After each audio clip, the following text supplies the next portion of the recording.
Okay, my name is Macy Welch, and for my human rights video project, I chose to research the persecution of Christians in North Korea. Let me see, whoops, let me try to figure this out here. Okay, so in North Korea, they don't really have a president, but essentially Kim Jong-un is like the head leader, or what would be, in our terms, the president of North Korea. He is not a good person. He is the country unfortunately is under authoritarian rule. So he actually controls everything that everyone does in North Korea. If you speak out against him, there are repercussions. He is a very odd guy. He lives a life of secrecy. When I was researching this, I saw that there are on multiple occasions. It said that he actually studied in Swiss under a different identity. There were things like basically that nobody actually knows how old he is or when his birthday is. He doesn't show his family to any of the public, his wife, his kids. It's not really known who his wife is or how many kids he has. So he's just he has a very odd relationship with the public that he leads. Whereas here you hope to have transparency with the leader of your country. So he has, ever since coming into office, he has expanded the nuclear weapon profile, which I think has a lot of countries on eggshells when they work with North Korea. And then he's also widely accused of violating the human rights of people who live in North Korea. And we will be exploring one of those rights, actually, a few of those rights, here in a minute. So in North Korea, there is a complete and total ban on Christianity, meaning that if you get caught reading the Bible, praying, there have been instances in which people will host underground churches, meaning a church that is not open to the public, and you basically get a private invite only because you are a trusted individual. If you get caught hosting or attending an underground church, there are consequences. So the North Korean Constitution grants you the freedom of religion. However, there is a total ban on Christianity. It is not, I wouldn't say difficult to find information on this.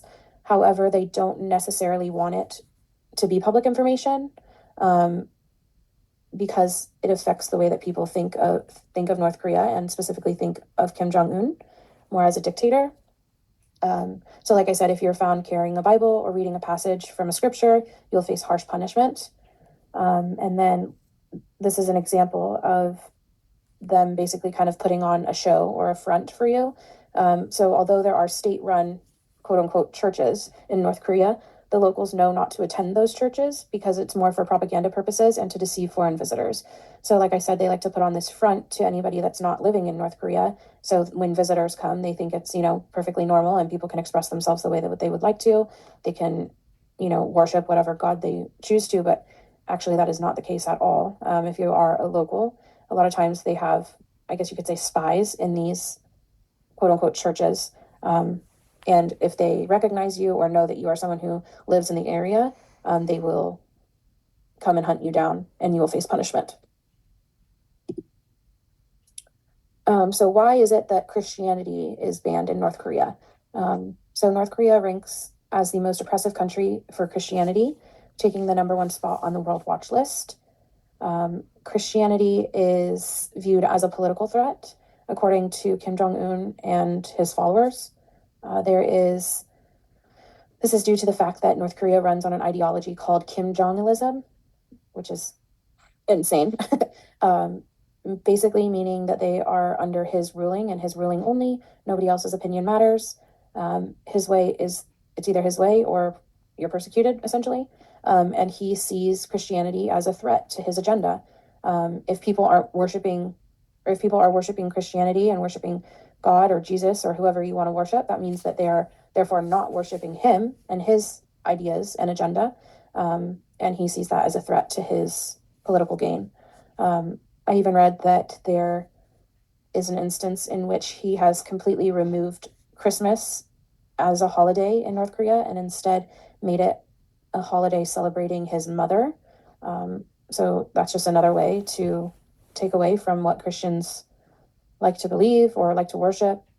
Christmas is a huge day in Christianity, and he took that away from them. So, okay. Whoops. Okay, so persecution. Sorry, gotta get that on my screen. Okay, so in North Korea, there are two kinds of labor camps, I guess you could say.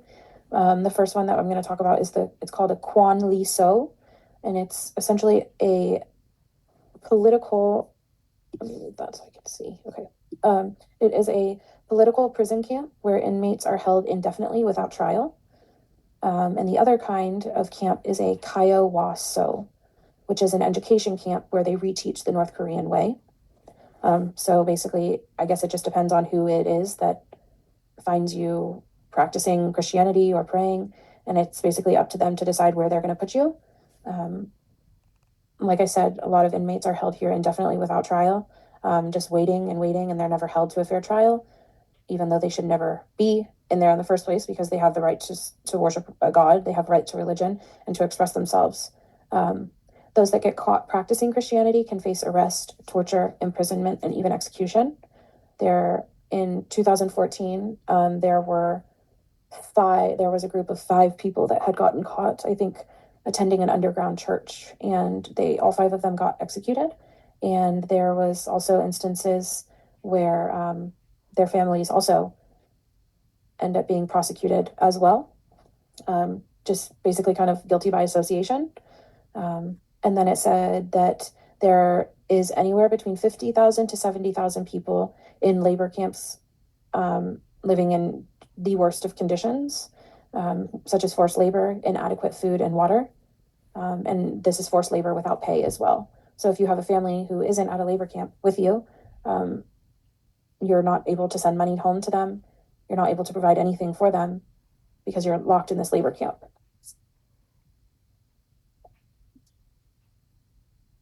So the first violation of the human right that I chose to look into is Article 18. This article states that everyone has the right to freedom of thought, conscience, and religion. This right includes freedom to change his religion or belief, and freedom, either alone or in a community with others and in public or private, to manifest his religion or belief in teaching, practice, worship, and observance. Unfortunately, there are many human rights, like the ones we learned on the TED Talk video, being violated. The ban on Christianity in North Korea is a violation of the human rights that each and every person on this earth is born with. So these human rights, no matter who you are, no matter what gender, color, religion, race, these human rights stick with you everywhere that you go, no matter where you were born, no matter where you move. But unfortunately, in North Korea, these are not being protected and these are being violated. Like I said, if you so much as display any interest in Christianity, you and your family will be punished. And then these are a few of the other rights that are being violated. So Article 9 states that no one shall be subjected to arbitrary arrest, detention, or exile. Christians are being held, like I said, without charge or trial. And most of the time, entire families are punished for one member's faith. They never get the chance to go to court and, explain their side. They are just thrown in labor camps and held there for no reason. Article 10 states that everyone is entitled in full equality to a fair and public hearing by an independent and impartial tribunal in the determination of his rights and obligations and of any criminal charge against him. Again, they're not being held to a fair trial. No one is hearing their side of anything. And then Article 5, no one shall be subjected to torture or to cruel, inhumane, or degrading treatment or punishment. Christians in labor camps are often malnourished, beat, and forced to work with no pay.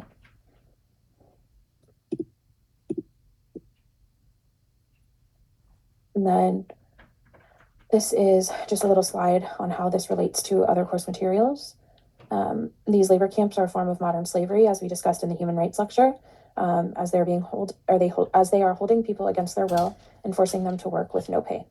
And then, just like in the beginning of the semester, when we learned about the Wintu Girls initiation, they were trying to carry on basically a coming of age tradition in which their daughter would swim across the river, and she would live on the other side of the river by herself for a number of days. And once she completed that journey, then she basically was welcomed into womanhood. But I think it was the Department of maybe no, not Department of Wildlife, but some kind of law enforcement refused to section off that portion of the river, and she was actually fined because of, I can't remember if because of something they think because of the way that she carried on the tradition, and she, I think, had to have permits for it and never received those permits, and so she instead got fined for it. And she also faced a lot of backlash within the community. There were people that would drive by on boats and chant racial slurs to her. She just faced a lot of harassment and hate, and it hinged on their ability to practice their cultural and religious beliefs. And this is also happening in North Korea, but on a much larger scale, and on a deeper level as well. People are being killed for practicing their cultural and religious beliefs. And unfortunately, because of the power that Kim Jong Un holds, nobody fights back because they're afraid of him. So it just continues to happen. And this here is my works cited page.